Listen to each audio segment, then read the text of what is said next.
The Witcher 3 is often hailed as one of the greatest games of all time, and yet the first time I played it, I dropped it almost immediately. When I first played it, Geralt didn't even get to meet Yennefer. I'm pretty sure I dropped it while Vesemir was still following me around. Why? I don't know.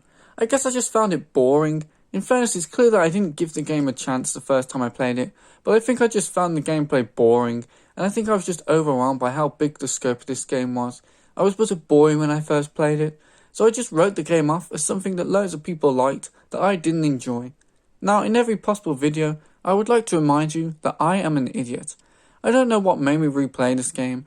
If I had to guess, it was probably a similar scenario as to what made me try out Sekiro again, as I mentioned in my Sekiro Shadows Die Twice video, which you should totally watch if you don't want me to weep uncontrollably. Whatever the reason, I played The Witcher 3 once more, and would you believe it, my reaction was exactly the same.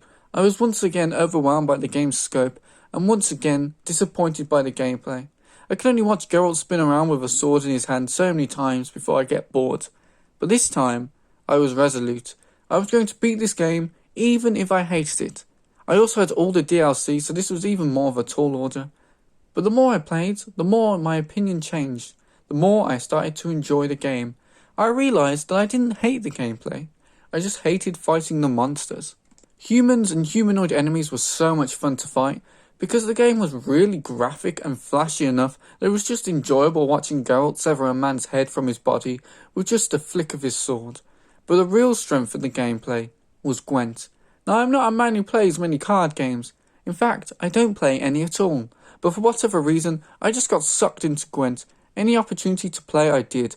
I think I spent half of my full playtime on this game playing Gwent. I even somehow collected all the Gwent cards in my playthrough. It's honestly reminiscent of when I played Red Dead Redemption 2, which itself is a great game, but I have to be honest with you, anytime I saw a poker table in that game, Arthur became a homing missile that was drawn to it. I can definitely see why so many people gamble so much. I'd start gambling just so I can play the game more. Clearly, I'm not the only one who loved wasting his time with cards, since you can now play Gwent separately from The Witcher 3 as its own thing. Fortunately, the Witcher game that was attached to the original version of Gwent is pretty good too.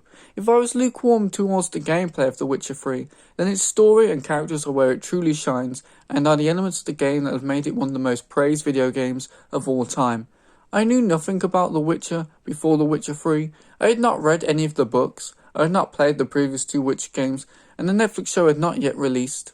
The world of The Witcher 3 is so fully realised by CD Projekt Red that bar the initial feeling of being overwhelmed, I was able to effectively jump into this story without feeling like I needed to watch a bunch of YouTube videos explaining the lore and characters to me. The story was interesting and engaging enough, and only got better. There is this mystery about the disappearance of Ciri, and you spend the vast majority of the game trying to find her, yet the game shoves all these side missions in your face, begging you to play them.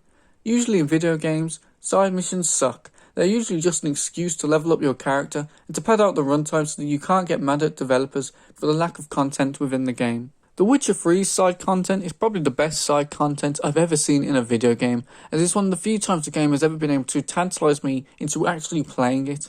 Not all the side missions are made equal, but it's astonishing how many are on par or arguably better than the game's main quest. The only issue with the side missions is that I would sometimes spend so much time playing them that when I eventually returned to the main story, I'd completely forgotten where I left off.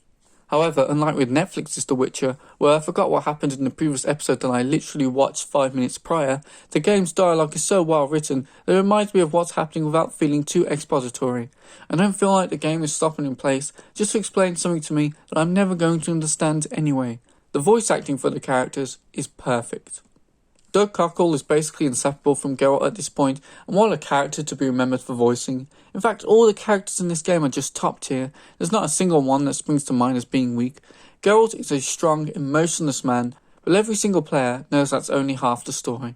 Geralt is actually very kind, and while he may not ever shed a tear, at least from what I can remember, he's a very emotional man. He just doesn't put his heart on his sleeve. Yennefer is a character that I couldn't tell if I liked or not, due to her very cold-hearted nature. But it was wonderful watching certain characters, like Geralt and Ciri, break through her icy exterior to find a warm heart underneath. Well, warmish. Triss is a character that I found very hot. I mean, she was a very interesting character, and the person that I wanted Geralt to end up with. Unfortunately, I accidentally made Geralt turn both Triss and Yennefer down, so I messed up there. Yes, I am Team Triss. No, you can't make me change my mind. La la la la la la la la la. I'm not listening. Telling me what she's like in the books won't change anything because I can't hear you. Plus, I have to suffer through the Netflix version of her character, who I didn't realise was even Triss until after I watched the first season and I saw people complaining about her online. Honestly, if it wasn't for Henry Cavill carrying that show on his very strong back, then I really don't think it would be worth watching. The fights and CGI are cool sometimes, and there are occasional sex scenes. But other than that, the Netflix show falls kind of flat, although I did like this episode. Anyway, back to the game. Characters like Ciri and Vesemir are fun to spend time with. Dandelion is somehow not annoying in the game, despite, based on his appearance, expectations had me believe otherwise. The game is just a complete package, and one of those rare games like Skyrim, Grand Theft Auto, Breath of the Wild, Elden Ring, where people will still be talking about and playing this game for years to come. I may have initially disliked this game, but after finishing it and the DLC and getting the satisfactory ending that I wanted, I know that I was wrong about this game. This game is a masterpiece, and I currently consider it to be among my top 10 favourite games. Hopefully The Witcher 4 doesn't screw everything up. After Cyberpunk 2077, we're all watching very carefully CD Projekt Red. Don't blow your second chance. That's it. Bye.